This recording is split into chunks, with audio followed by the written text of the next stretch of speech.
오늘 본문의 말씀은 야곱의 편애와 그리고 꿈 이야기 때문에 형들의 미움을 받은 요셉이 이 형들에 의해 죽음의 위기를 겪게 되는 사건을 이야기하고 있습니다.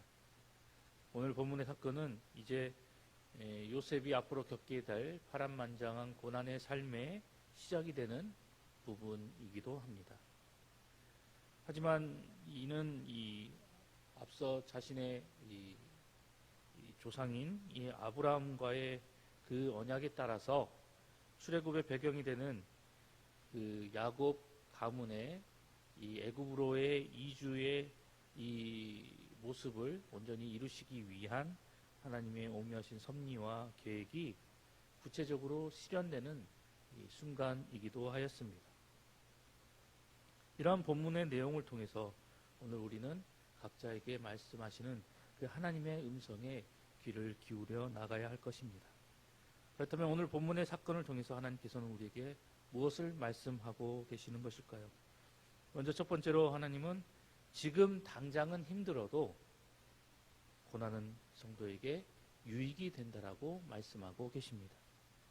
본문 18절에서 이후에 펼쳐지는 그런 쭉 내용들을 살펴보면 요셉은 형들에게 죽음의 위기를 맞이하게 됩니다. 그동안 이 아버지 야곱의 편애와 그리고 이 꿈 이야기를 통해서 형들에게 단단히 미움을 샀던 이 요셉은 아버지의 그 심부름을 통해서 형들을 만나러 왔다가 결국 형들에 의해 죽음의 위기를 맞이하게 됩니다. 하지만 이 은 20개로 인해서 은 20개의 이 이스마엘 상인에게 이 노예로 팔려 이제 애굽으로 팔려 나가는 그런 모습을 본문 이후의 말씀을 통해서 우리는 살펴볼 수 있게 됩니다. 아버지의 심부름을 왔다가 갑자기 죽음의 위기에 처하고 아무런 이유 없이 이스마엘 상인에게 노예로 팔려가게 되는 그러한 이 요셉의 상황. 만약 여러분이 이러한 요셉의 상황에 처하게 되었다면 여러분은 이 상황으로 인해서 어떤 생각을 가지게 되었을까요? 아마도 대부분의 사람들은 이 요셉의 상황에 자신이 처하게 되었다면 내가 무슨 잘못을 했길래 내가 무슨 큰 죄를 저질렀길래 이렇게 억울하게 고난을 당해야만 하는 것일까라고 이렇게 생각을 하면서 이러한 상황에 처하게 하신 하나님을 원망했을지도 모릅니다. 성경에는 기록되어 있지 않지만 아마 요셉도 자신이 처한 그 상황으로 인해서 원망했을지도 모릅니다. 우리가 앞선 내용을 통해서 발견하게 되듯이 요셉은 평소 다른 형제들보다 정직하게 생활하였고 아버지의 말씀에 온전히 순종하여서 오늘 본문의 말씀과 같이 형들의 안부를 살피기 위해서 먼 길을 마다하지 않고 달려왔던 그 인물이 바로 요셉이었습니다. 그럼에도 불구하고 요셉은 오늘 이 사건을 통해서 큰 고난을 당하게 되고 앞으로의 그 자신의 그 인생의 여정 속에서 파란만장한 그런 고난의 삶을 살아가게 되었던 것입니다. 하지만 우리가 창세기 말씀을 통해서 알고 있듯이 오늘 이 본문의 말씀을 통해서 본문의 사건을 통해서 앞으로 요셉이 겪게 되는 이 엄청난 고난은 앞으로 야곱 자손이 큰 민족을 이루게 하기 위한 하나님의 큰 그림이었고 또한 하나님의 섭리에 따른 사건이었습니다.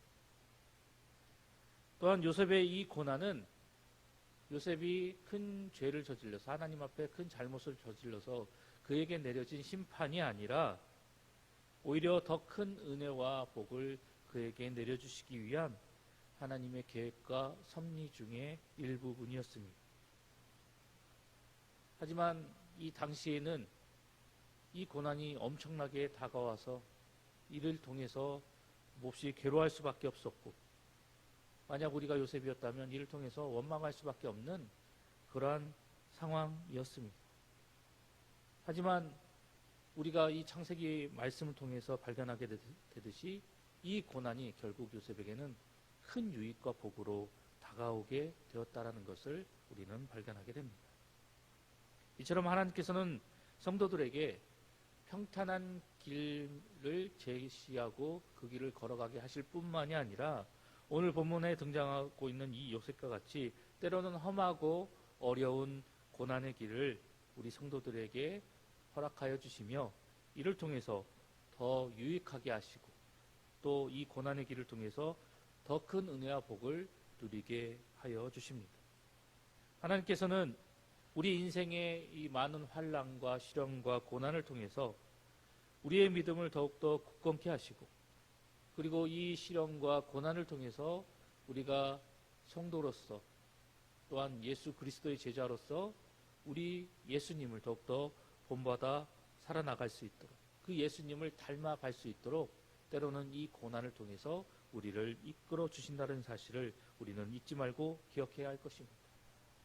이러한 까닭에 성도된 우리 모두는 이 고난이 우리에게 유익이 되는 것이며 또한 이 고난을 통해서 우리가 더 큰 하늘의 은혜와 복을 누리며 나아갈 수 있다는 사실을 우리는 마음에 새기며 살아야 할 것입니다. 하지만 안타깝게도 우리는 이러한 사실을 때로는 깨닫지 못하고 조금만 시련이 와도 조금만 고난이 와도 이를 통해서 하나님을 원망하고 낙심하고 주저앉을 때가 너무나도 많이 있음을 우리는 우리 스스로의 모습을 통해서 발견하게 됩니다. 만약 지금 여러분이 현재 고난과 시련의 자리에 계신다라고 한다면 오늘 본문에 등장하고 있는 이 요셉의 모습을 기억하시면서 여러분이 겪고 계시는 그 고난에 결코 좌절하시거나 그것을 통해서 낙담하지 마시고 힘드시겠지만 괴로우시겠지만 그 시련 뒤에 그 고난 뒤에 감춰져 있는 놀라운 하나님의 은혜와 그 하늘의 복에 더욱더 주목하며 나아가시기를 소망합니다. 지금의 시련이 나를 아프게 하고 지금의 고난이 나를 괴롭게 하지만 반드시 이 고난을 통해서 이 시련을 통해서 나에게 더욱더 큰 복을 가져다 주시고 나를 더욱더 유익한 자리로 이끌어 주시려고 하는 그 하나님의 능력의 손이 함께 하고 있다는 사실을 기억하고 그리고 이를 통해서 더욱더 하늘의 복을 소망하면서 오히려 고난 중에 감사하고 시련 중에 기뻐하며 하나님의 섭리를 소망하며 나아가는 성도가 되어야 할 것입니다. 이를 통해서 요셉과 같이 이 고난을 통해서 더 큰 유익과 그리고 하늘의 은혜의 자리로 여러분의 그 믿음의 길을 담대히 내디디며 나아가는 우리 봉상의 모든 성도님들이 되시기를 간절히 소망합니다. 두 번째로 오늘 본문의 말씀을 통해서 우리에게 말씀하시는 하나님의 말씀은 하나님 당신은 택하신 자를 안전하게 지키시고 보호하여 주시는 분이시다라고 말씀하고 계십니다. 오늘 본문 21절의 말씀을 살펴보면 요셉을 살리려고 하는 그 르우벤의 노력의 모습이 기록되어져 있습니다. 그리고 오늘 본문이 아닌 이제 다음 본문에 기록되어져 있는 말씀이지만 26절의 말씀을 살펴보면 르우벤과 같이 요셉을 살리고자 하는 유다의 모습이 기록되어져 있습니다. 르우벤은 형제들의 그 살이 가운데서 이 요셉을 구하고자 하여서 그를 죽여서 피를 묻히지 말고 그를 구덩이에 던지자라고 형제들에게 제안합니다. 이것은 실제로 그 요셉을 죽이기 위해서 형제들에게 낸 계획이 아니라 적당한 기회를 봐서 그 요셉을 구덩이에서 끌어내어서 아버지에게 다시 돌려보내기 위해서 형제들에게 제시하였던 의견이었습니다. 그러나 이러한 의도를 알아채지 못했던 다른 형제들은 르우벤의 의견에 동의를 해서 요셉을 그 빈 구덩이에 던져버리고 그 구덩이에 갇혀서 요셉이 심한 갈증과 굶주림으로 인해 죽게 하려 하였습니다.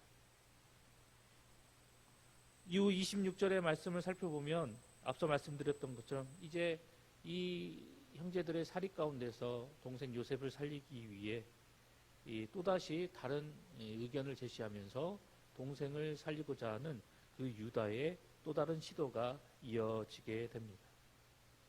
유다 역시 이 요셉을 죽이기를 원치 않았습니다. 그래서 어떻게든 이 요셉을 살려서 아버지의 곁으로 보내기 위해서, 또 그 요셉을 죽여서 피를 묻히지 않기 위해서 결국 또 다른 제안을 이 형제들에게 방법을 제시했는데, 그것은 그를 노예 상인에게 팔아 넘기자라고 하였던 것입니다. 요셉을 동생으로 생각하였기 때문에 유다는 그 요셉을 죽이지 않게 하기 위해서 이러한 제안을 형제들에게 제시하였고, 그의 생명을 보존케 하고자 했습니다. 이렇게 르우벤과 유다의 노력으로 인해서 요셉은 형제들의 손에 죽임을 당하지 않고 결국 이 노예로 애굽에 팔려가게 됩니다. 그렇다면 이 르우벤과 유다가 아니었다면 요셉은 결국 죽을 수밖에 없었던 것일까요? 이 성경에 보여지는 이 외면적인 모습만 놓고 생각했을 때 많은 사람들은 르우벤과 유다가 아니었으면 요셉은 아마도 죽게 되었을 것이다 라고 생각할지도 모릅니다. 하지만 우리가 그렇게 생각한다면 우리는 한 가지 사실을 놓치고 있는 것입니다. 즉 우리가 한 가지를 간과하고 있다는 것이죠. 그렇다면 우리가 한 가지 간과하고 있는 그 사실은 과연 무엇일까요? 그것은 바로 이 사건 뒤에서 모든 것을 이끌어 나가시는 그 하나님을 우리가 깨닫지 못하였다라는 것입니다. 오늘 이 하나님께서는 이 르우벤이 아니었어도, 이 유다가 아니었어도 어떤 방법을 통해서든지 이 요셉을 이 고난의 자리에서 하나님은 구원해 내셨을 것입니다. 이 요셉을 통해서 하나님은 이 야곱 일가가 커다란 그 민족으로, 하나의 나라로 그 성장해 나갈 수 있도록 하기 위한 그 원대한 계획과 섭리를 가지고 계셨기 때문에, 만약 여기서 요셉이 목숨을 잃는다면 그 하나님의 계획에는 차질이 생길 수밖에 없었기 때문입니다. 그래서 하나님은 이 르우벤이 아니었더라 하더라도, 이 유다가 아니었다 하더라도 하나님은 어떻게 해서든 다른 방법을 통해서 이 요셉을 반드시 살리시고 구원하셨을 것입니다.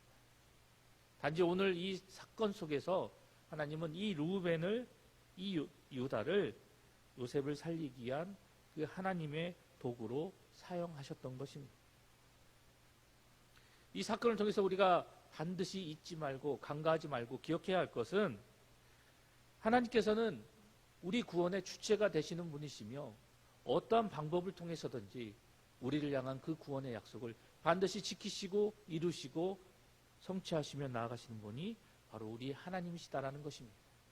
우리의 인간의 생각과 우리의 인간의 방법을 뛰어넘는 분이 바로 우리 하나님이시기에, 우리가 무엇을 생각하든 그리고 우리가 무엇을 바라보든 하나님은 그 이상으로 우리에게 놀라운 하나님의 뜻을 이루어 가시는 분이 바로 우리 하나님이십니다. 에스더서 말씀을 살펴보면 하만에 의해서 이제 온 유다 백성들이 죽음의 위기에 처하게 되었을 때 모르드게는 에스더를 찾아가서 다음과 같이 이야기합니다. 네가 만일 잠잠하면 유다인은 다른 데로 말미암아 구원을 얻게 될 것이다 라고 에스더에게 이야기합니다. 이를 통해서 이 모르드게가 에스더에게 이야기하는 그 말씀의 요점이 무엇입니까? 그것은 바로 유다인의 구원의 주체는 바로 전지전능하신 하나님이 되신다. 네가 잠잠하다 하더라도 하나님께서는 다른 방법을 통해서 당신의 백성 이 유다인들을 저 하만의 손에서 구원하시고 살려내실 것이다 라고 에스더에게 이야기한 것입니다. 에스더가 지금 왕비의 자리에 있는 것은 바로 이 위기의 자리에서 하나님의 백성 유다인들을 구원해 내시기 위해서 하나님께서 예비하신 하나님의 도구가 된다라는 것을 다시 한번 에스더에게 상기시키며 그 도구로서의 역할을 온전히 감당하며 나아갈 것을 에스더에게 호소하였던 것입니다. 사랑하는 봉산교회 성도 여러분, 우리의 유일한 구원자가 되시고 그리고 우리의 진정한 보호자가 되시는 분은 오직 하나님 한 분이십니다. 그리고 그 하나님께서는 자기 백성을 결코 위험 가운데 내버려 두시지 않는 분이십니다. 어떤 수단과 방법을 사용하더라도 자기 백성을 그 모든 위험 가운데서 건지시고 안전하게 보호하여 주시고 지켜주시고 이끌어 주시는 분이 바로 우리가 믿는 하나님이십니다. 때문에 우리는 항상 그 하나님만을 바라보아야 하고, 때문에 항상 우리는 그 하나님께 주목해야 하고, 때문에 우리는 어떤 상황과 환경 속에서라도 결코 좌절하거나 낭망할 필요가 없다라는 사실입니다. 비록 우리의 상황이 최악으로 치닫고 우리에게 많은 고난과 아픔을 가져오고, 또한 우리가 기대했던 사람들이 우리를 외면하고 우리를 멀리한다 할지라도 우리는 이를 통해서 결코 낙심하거나 좌절할 이유가 없습니다. 성경은 우리에게 분명하게 이야기합니다. 여호와를 의지하는 자는 안전하리라라고 말입니다.